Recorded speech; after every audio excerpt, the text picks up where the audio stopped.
you use it and take it back. There was a particular Sufi, nobody knows what his name was. He belonged to a place called Jibar. So it was quite tradition that time that with the name of the person, the name of the place is attached, and he is known as, just as if somebody wants to identify you in a different country, it will be said Rose the Trinidadian. Or the name of the place gets attached. So this Sufi, as we know his name as Jibar, and he developed a meditation which is called gibberish. Gibberish meditation is nothing else but simply a catharsis. Observe when you are angry, the words do not form properly. You tend to fumble, stumble at the words, and the expression remains there more prominent. What he used to do, he will sit down under the sky, open sky, under the moonlight, and he will say all that comes to his mind. Meaningless, relevant, irrelevant, meaningful, whatever comes to his mind, he will say. Just as every day when you go and take a bath, after interacting whole day in outer atmosphere and environment, you gather dust. So too, even if your mind is not functioning, it gathers dust. You have heard something, a dust is gathered. So, in order to clean the body of any kind of dust, muck or anything, we take soap. For the mind, catharsis is the soap that need to be used every day. Every day when you go to the night, in the night, use catharsis in any way. If the environment or the place does not permit you, you can do one thing. Keep a mirror in front of you maybe and make faces. Just remember the most unpleasant event of the day, or when it has caused anger to you. Express your anger as an actor. Do the acting that you are expressing yourself through gestures, through face expressions. Just the other day, there is a popular show comes on Zee Network, is known as Sabash India, in that the person was saying things only through expression. And also during one of these programs, one of the comedians, Johnny Lever, he was showing on one of the cookery show that the body language, and the body language that he showed, when you get up first thing in the morning, you do an expression. This is here the expressing the body. Then he says there, do the exercise that brings the mobility to your jaw.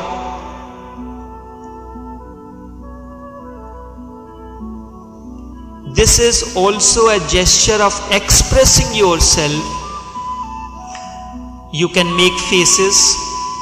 Children like very much to make faces. So, you know, if you start using the nonsense words, you may find difficult to stay at home.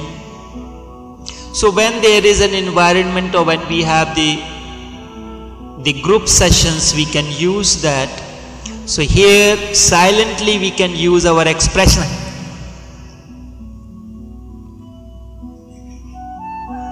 anything that comes to your mind. This is one of the facial exercises also that brings the flexibility in jaws, and sometimes when people develop the problem of double chin, the technique is there. You raise your head and open your mouth and close them and move the jaws in different directions. So this he showed, and then he said, when you are going to take a bath, you take the bath and you are dancing the body movements, and then you take the towel and you are wiping yourself. You are using the dance movements. Different ways people can find to express themselves, their emotions and feelings. Just as it is important to take a bath, so too it is important to take a bath of our psyche, of our mind, of our emotions, so that when the next day comes we remain refreshed. Otherwise, at home you would have seen something you had done which is not pleasant to the other members. The anger remains lingering, and next morning when you ask the person, you have forgotten everything, but the traces still remain in the other. And these are the people who claim themselves to be religious. Are they really religious, or they are following the Sunday religion?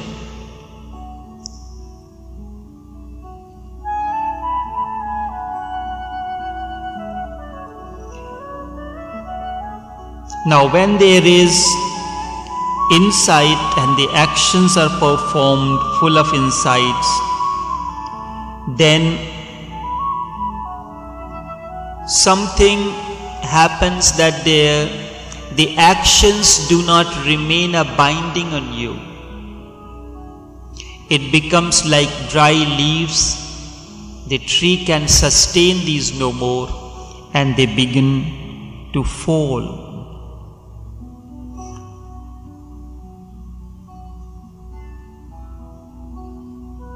Such perception is not the condition for the action. In reality, when there is immediate and total perception, then the action does not remain a reaction. Instead, it becomes a creative one. Then all actions are continuation of such perception. This perception continues and actualizes all that is perceived. In that case, there is no one to tell us what to do and what not to do. As long as we are bound by conditions, we have someone directing our course of actions. When we engage in conversation, we continue to live in the graveyards of the past. The present moment, the now and here, is overlooked. Tremendous energy is used in such non-essential things, and then not much energy is left for meditation. To conserve energy for meditation, we need to observe silence creatively and sincerely. When there is such a silence, many things manifest. These may be projections into people's reaction, anxieties about making noises, a feeling of self-consciousness, patterns of escaping oneself from people, or depending on others for your own pleasure and security. This is the negative side of the silence. This is the silence that broods. However, there is another side which is positive. Then silence renews our consciousness, deepens our intuitive wisdom, and sinks down deeper into peace and tranquility.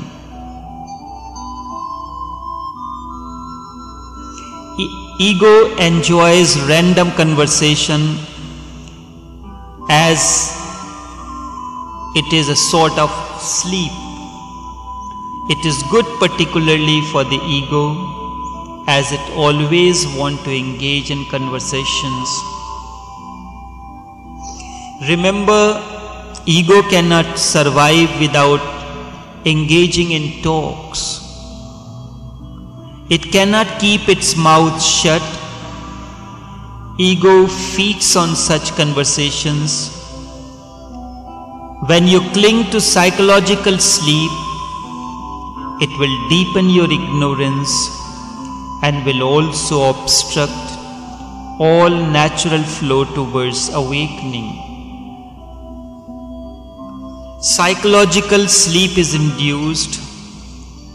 Your own ego patterns causes this. Psychological sleep comes in without our knowledge. We sleep with many things. We sleep with knowledge. We sleep with methods and techniques. We sleep with traditions and cultures. We sleep with dreams and fantasies. We sleep with ideas and ideologies. We sleep with our conversations and inner dialogues too.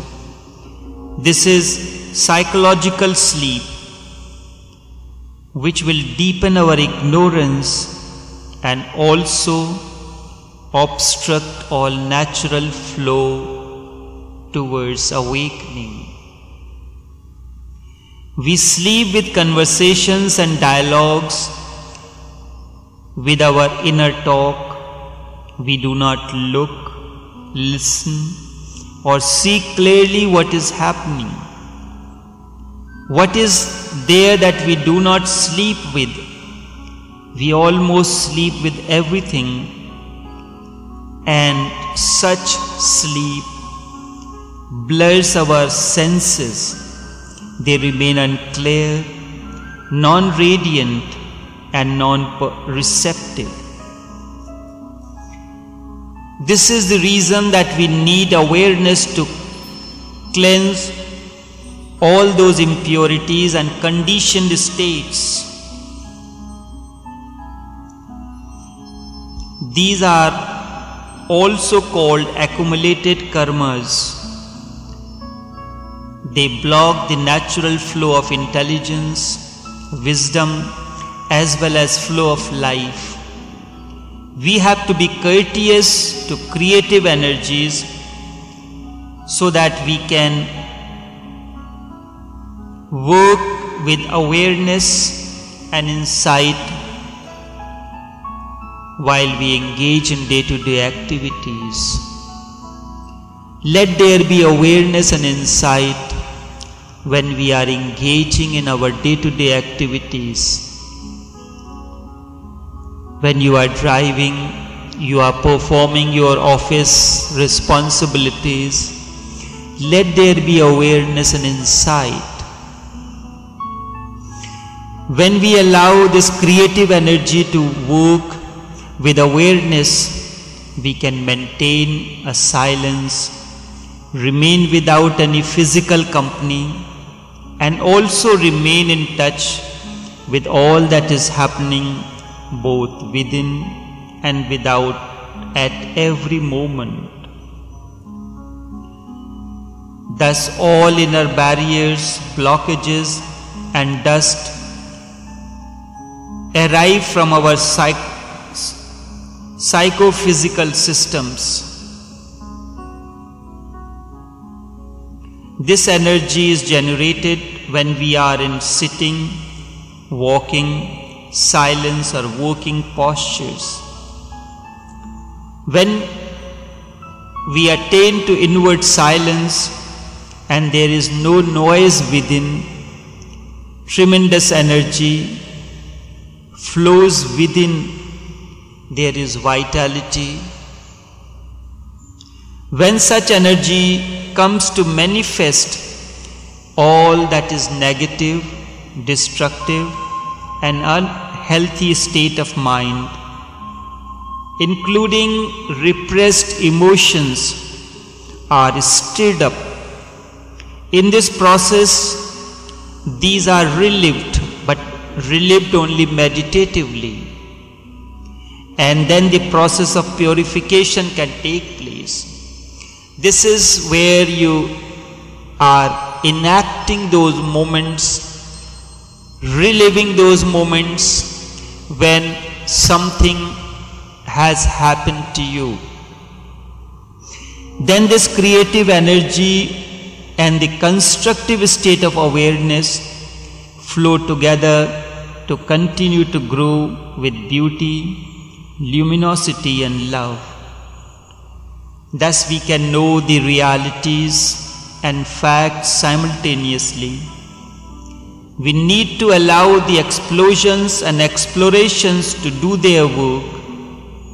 Also, we need to go into total silence, both outwardly and inwardly.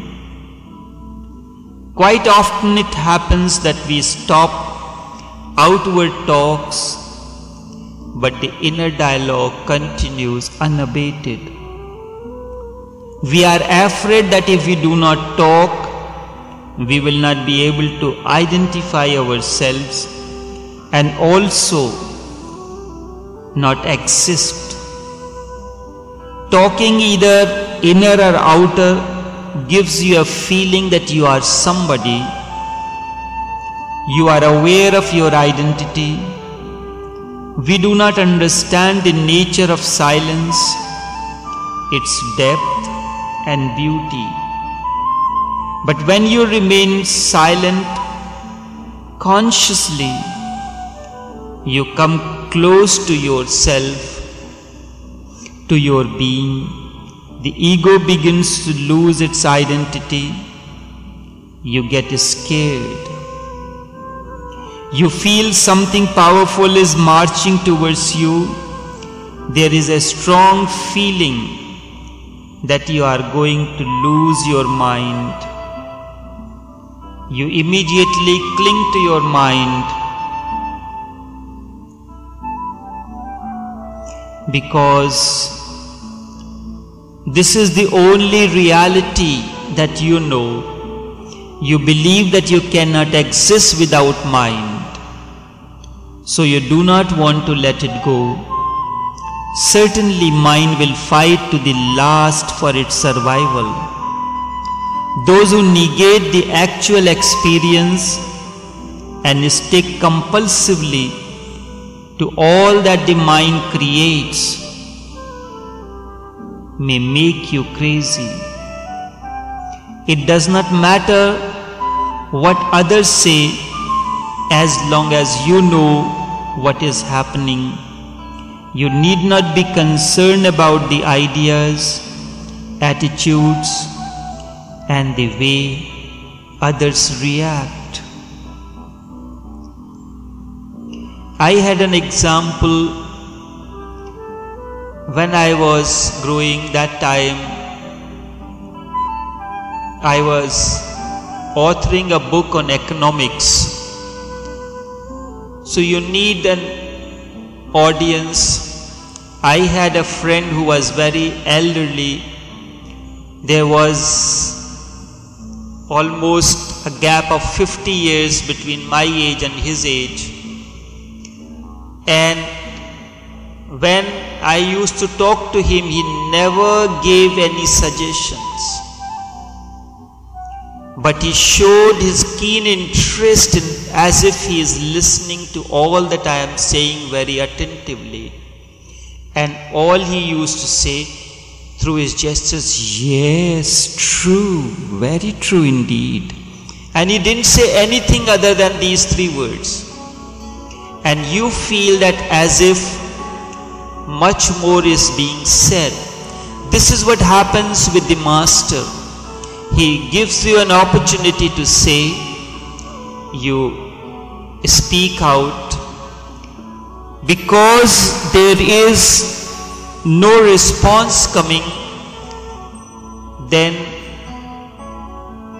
this inner dialogue subsides.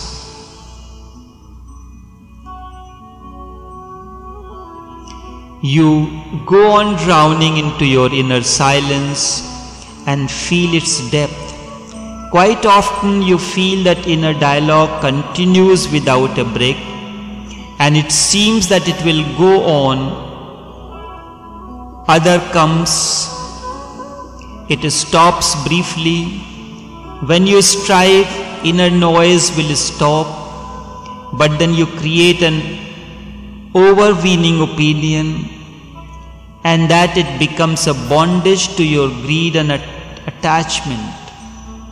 If you allow it to drop by just being aware and flow with your breath, there will be no excitement.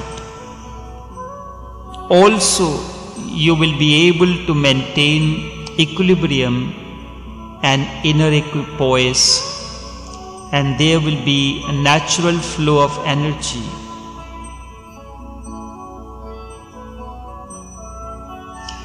Now, in order to maintain this inner silence,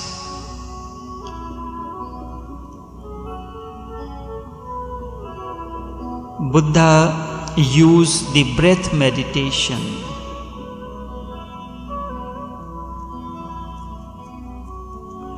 Because whenever there is an emotional disturbance, it is the breathing that gets affected. If you want to stop crying, the only way to stop crying is by holding the breath. And this we learn how to hold our breath from our childhood and continue to hold breath even when something is going to happen to you. And he pointed out that you don't need to do anything. Just keep your attention on the breath. Feel the expansion and the contraction as the breath comes in. As you breathe in, feel the air filling the body and then expanding. When you breathe out, as the breath goes out, feel the contraction in the body. Simply watch this phenomena. It seems very simple, but then when you are watching your breath, you cannot watch it for more than few seconds. Then automatically your mind moves away. One can do a simple exercise. Keep the watch in front of you. Look at the second's hand and keep on looking at the second's hand while it makes a complete rotation. Observe that it had hardly that 7 or 8 seconds have passed. You forget that you are looking at the second's hand alone and nothing else. Then again you bring your mind into it, your awareness into it. For a few seconds it remains again, then it goes out again. This is a very important exercise that can be used.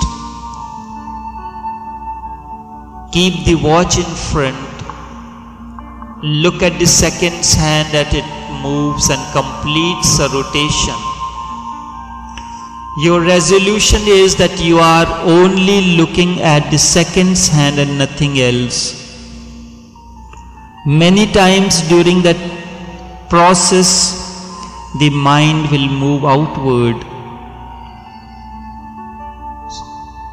In the beginning, it will be difficult, but if you continue, slowly and slowly a moment will come when you will be aware. And this you can continue to watch for 1 complete minute. Then you go on increasing the time. Then you will be able to observe the breathing as it is happening. I will take this Vipassana meditation in the next talk, where in details how it was evolved and what happened there. This is one of the most important breath meditation that Buddha has given. And how does it move forward? And through this, Buddha told his monks, Atma Deepo Bhav, and one can really attain to that state that one becomes a light unto oneself. Then a new meaning comes. Life becomes a benediction, a joy, and things move in such a way that you will not be able to understand how these things are happening in harmony. It happened yesterday. We went to see a person because the next publication, The Secrets of Bhakti, is in the process.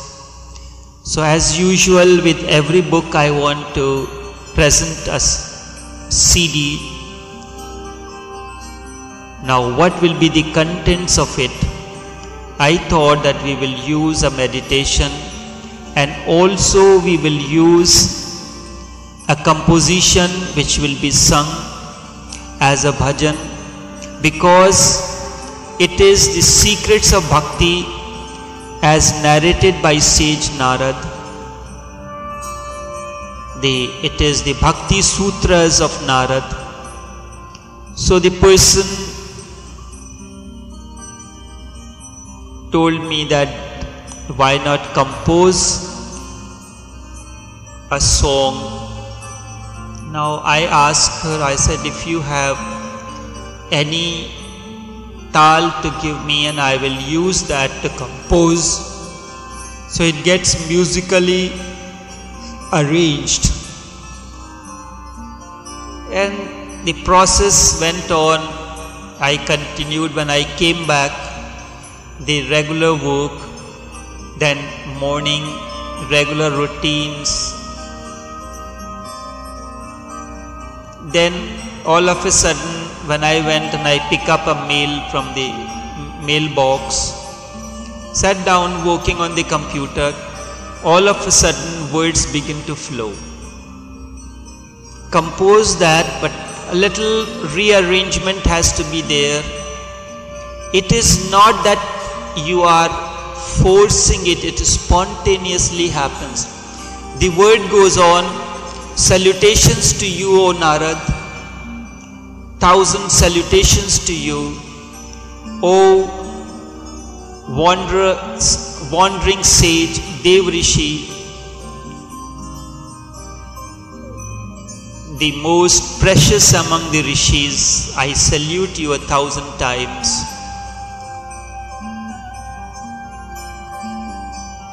It is you who has given the spark, who has kindled the spark of devotion